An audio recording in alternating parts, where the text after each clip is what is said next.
Grand Rising Cosmic Family. First, let me start by saying peace to the gods and goddesses of planet Kai. Peace meaning positive energy always creates elevation. Niggas want to keep the system in play, so motherfuckers don't want to tear this bitch up. But let your own black brother look at you wrong and you gonna kill him for less.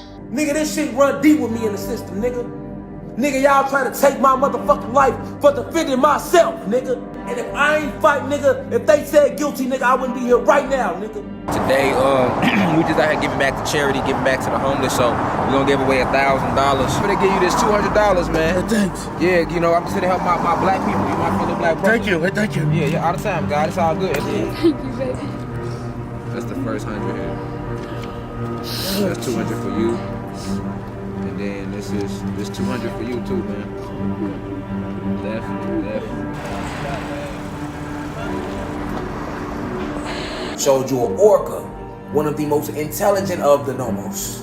Alright, this is the true esoterics behind Free Willy. I probably will put a deeper lecture just to that. 2 eyes, for example, a nose, a mouth, and 2 hands with 5 fingers, chest or breast, penis, 2 legs, 2 feet, right? That's the God physique. If you go read the story of Yakub, which is him again, he was known as the mad scientist, y'all. The big-headed scientist. The mad scientist. The little boy who told his uncle at 8 years old that he was going to create a race to destroy our race. You have been programmed through frequency, through sound. And the only thing that can cleanse you out on the energetic level is sound. Binaural beats. Meditations like this. Frequency.